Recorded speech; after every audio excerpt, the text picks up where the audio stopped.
Welcome into AIA's Something Red event.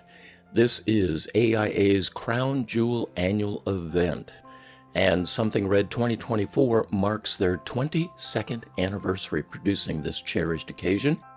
They call on all Oregon visual artists working in any style or medium to create compelling art that features the color red as a focal point or primary color in the composition.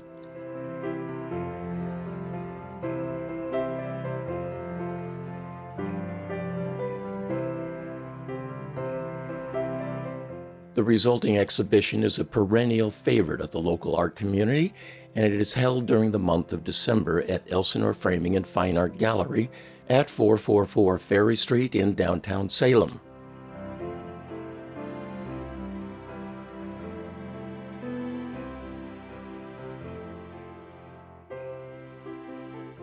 What you're looking at here are all 88 of this year's Something Red entries by 42 artists.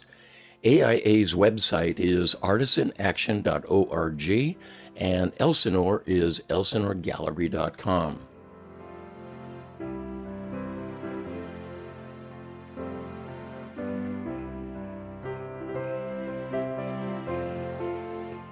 This year's judge, longtime Salem artist Cynthia Herron, was tasked to come up with 6 of the 9 awards for Something Red.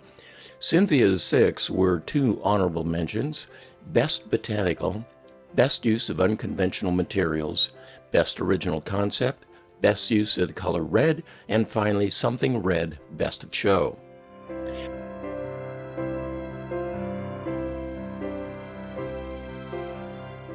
Which leaves 3 more of the 9 awards. One of those 3 is the Teresa Meisner Sponsor Award. Teresa has been a long-time supporter of the arts community in the Mid-Willamette Valley. And the second is the Elsinore Framing and Gallery Award by General Manager Brent Allen. And finally, the 9th award is, well, up to you, and that is the People's Choice Award. When you review the display at Elsinore Gallery, you can cast your vote for the artists and their work. The results will be tabulated and announced via AIA's website at the end of the exhibition in December.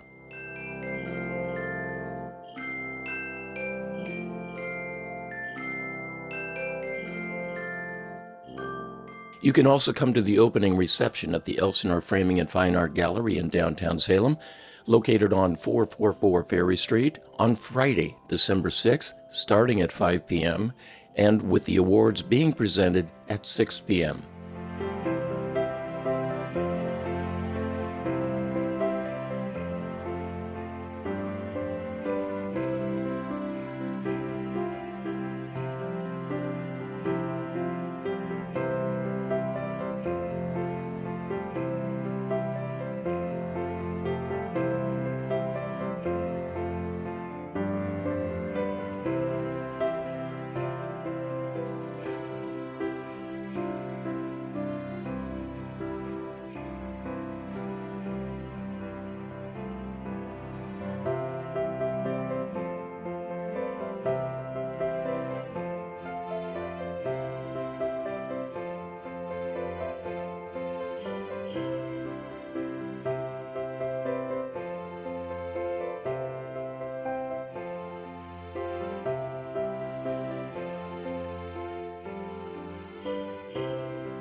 Hi there. I'm Cynthia Heron. I'm the judge for this year's Something Red 2024 for Artists in Action. And first of all, I just want to thank Artists in Action for inviting me to be the judge. I think it's a tremendous honor, and I was over the moon delighted to say yes. And luckily, my time frame fit in. So here I am.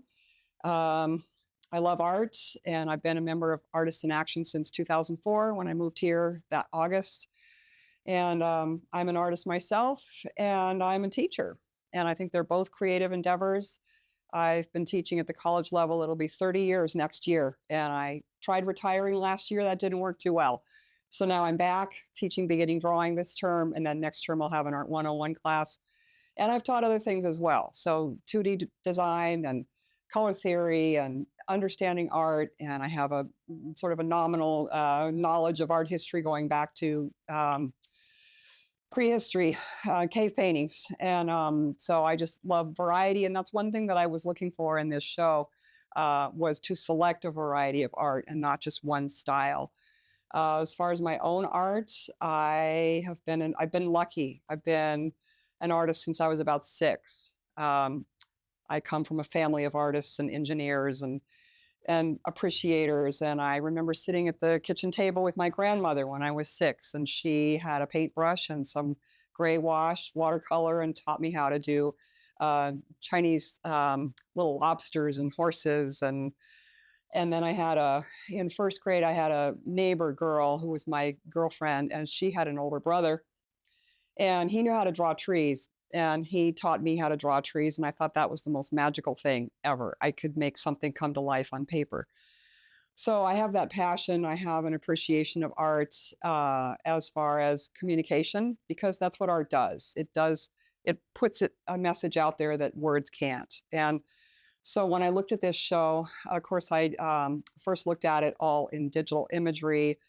And so my guiding principles were things like, what did the art communicate? Which falls into originality and your own personality. Then there were more academic things like, how did you use the color red and your compositional strength? Getting back to my guiding principles, and just the overall scope of the show was amazing. I think there's like 70 works of art or something like that.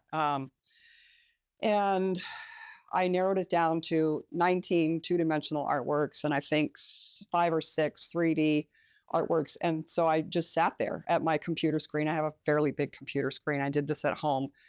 And I went through all the entries again and again and again and shuffling them and really looking for, first of all, how did the work strike me in terms of originality?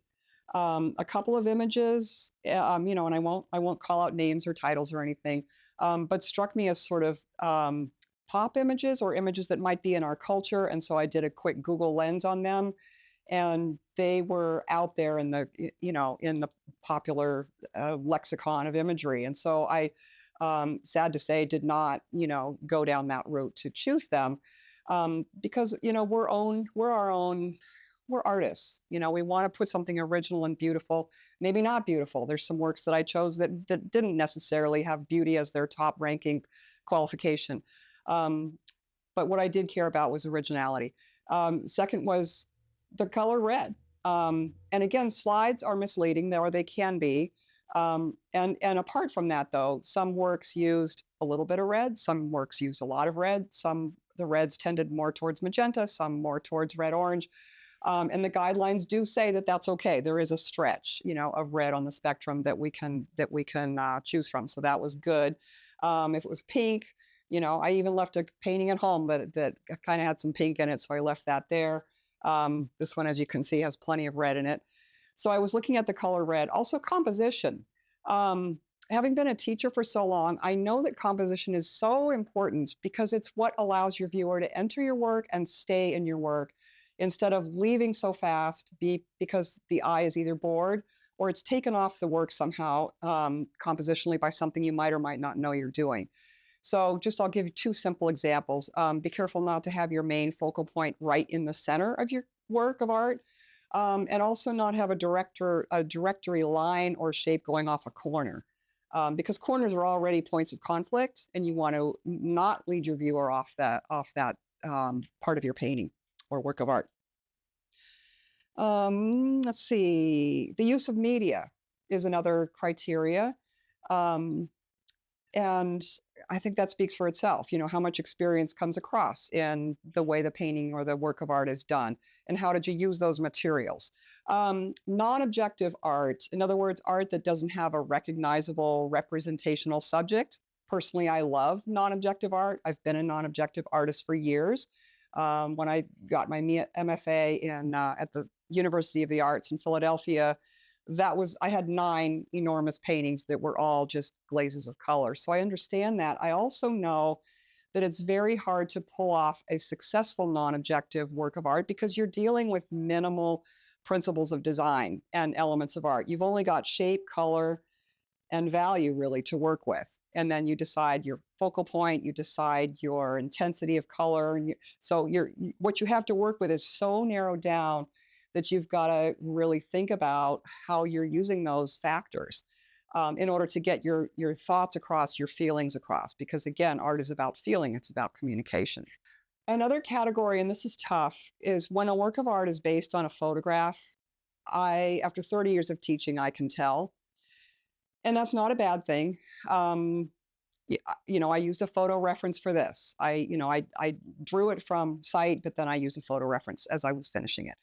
And that's fine. You have to be careful though, because photography changes your subject. It either exaggerates the darks and lights or minimizes the range that you can see. And the human eye picks up darks and lights differently. The second thing is that a photograph can distort imagery, especially figures.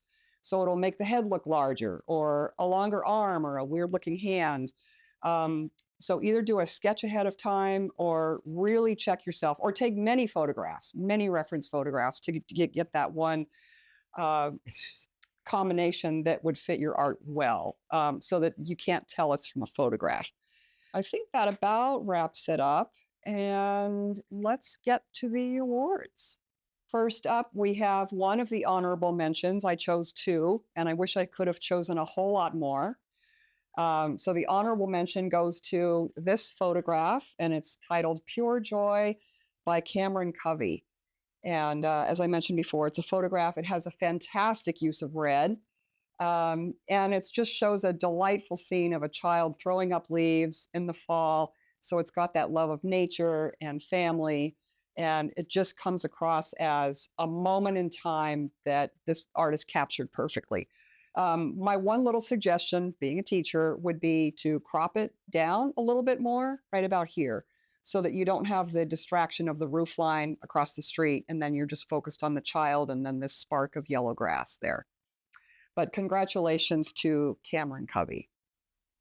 The next honorable mention, and again, I wish I could have chosen about 5 more, goes to this watercolor painting called Sparkle and Shine by Deborah Bruce.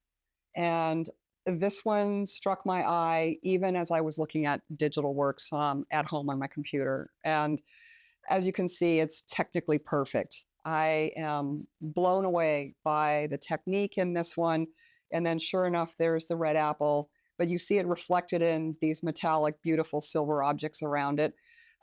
Beautiful job with washes, the background, the composition is interesting. It keeps me engaged. The texture and the use of edge and color in this painting it's not only technically perfect, but it's engaging, and I'm looking at the apple wondering maybe there's a story there. So congratulations to Deborah Bruce.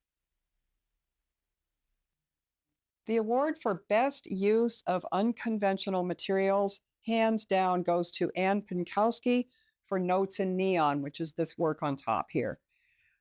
She has 2 other works that are equally intriguing and created with found objects, as this one is. It's found objects with neon. But this one, again, blew me away because of the compositional structure, intersects with her concept, intersects with the handling of the materials, and the strength of the message just comes out, and that would be open to anybody's own personal interpretation. But I loved the combination of the line and the neon and the piano keys, and wondering where it all came from, and just having it be so intriguing. So congratulations to Anne for her Unconventional Use of Materials Award. The award for Best Botanical goes to Diane Trevette for her Majestic Red Calla Lily. It's an oil painting. It's quite on the small side, but when I saw this come up on my screen, my breath was just taken away. It's a breathtaking painting. You've got the red calla lily on one side with the folds and her technique of blending. And on the right, you've got just a simple leaf, both indicating the botanical aspect of this beautiful plant, but also just in terms of technique and the comparison, of the flower with the leaf, and not a lot of other information. It's just very poetic, and like I said, it just took my breath away. So congratulations to Diane Trevette. The award for Best Original Concept goes to this work of art called Unnatural Scars. It's a 3D piece created by Joshua Jabin, made from maple, as you can see, and recycled plastic in here, which is the use of red. When I first saw this, I was jarred very, very much. I mean, it has such a political statement even before you really read the title. Here's a natural, beautiful piece of wood with the grain exposed and it's polished. And then this inner part that's black, it looks like there's been a fire. We don't know why it's scarred. We don't know why there's this opening here.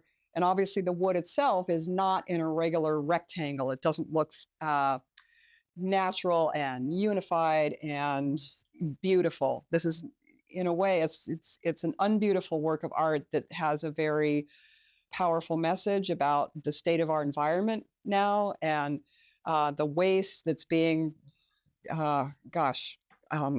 put into our oceans and environments, natural environments, just with the use of plastics. I myself try to downsize plastic all the time, and it's not really working that well. And so at first I thought this was wax, but then of course you read the title and it's made from recycled plastic. So how he got that in there is beyond me, but it creates such a powerful message with the combination of in this case, red plastic with the black background, and then this beautiful work of wood here that he's worked hard to polish and set off with the smooth wood, and then the lumpy sort of irregular waxy plastic that's in there. So in my mind, this is a very compelling work of art. It's an important work of art, and I'm really happy to award this as the best original concept. The award for best use of the color red goes to Shirley Giesbrecht for her painting Oak Leaves Fall. It's an acrylic painting on canvas, and this is one of the awards I went back and forth on. When I circled the gallery and I was able to see the works of art, I had several in mind for this category for the best use of the color red. And I just kept going back to, there were like 2 or 3 different ones, and I kept coming back to this one. I would pass it and then come back. And even when I wasn't in the gallery, I thought of this painting because it's a very original use of the color red. You've got the trees that are shedding their leaves, and the leaves themselves are sort of reds and oranges and yellows. But then around this, you have the patterning of leaves. And when they fall, they do look like they have patterns. And to me, it's a cheerful, joyous work of art that just has all the components of fall, and her interpretation of a sunny day with the blue sky, and yet not a lot of information in the background, just here in the foreground with the leaves as a design component. And then this fabulous use of red, not only around the edges, but in the trees themselves and in the bottom with the different variations. So congratulations to Shirley, best use of the color red. For the award of Best of Show for Something Red, Artists in Action 2024, this was hands down the winner. And this painting is by John McFadden. It's called When I Grow Up, I'm Gonna Drive One of These. And I saw it on my computer screen. And when you judge works of art on a computer screen, they're all the same size. Even at 16 by 20 or whatever my screen is, it definitely had its own personality. It stuck out from the other paintings. There were a couple of other contenders. But I pegged it definitely as the best of show because look at the red, look at the use of composition. It's very well balanced, and his brushwork using the acrylic paint is just phenomenal. So this was a case where he probably had to use a photograph for reference, but in my mind, it has such a sense of realism and personality and power that I felt very good about judging that as the best of show. And then when I walked into the gallery today and saw the size of it, I was even more blown away. So just a very powerful, fun painting with a lot of thoughts going back to a lot of our youths and grandparents' youths when trucks and vehicles used to look like this. So again, just congratulations to John McFadden for this beautiful acrylic painting of his.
And remember, the ninth award is all up to you, the People's Choice Award.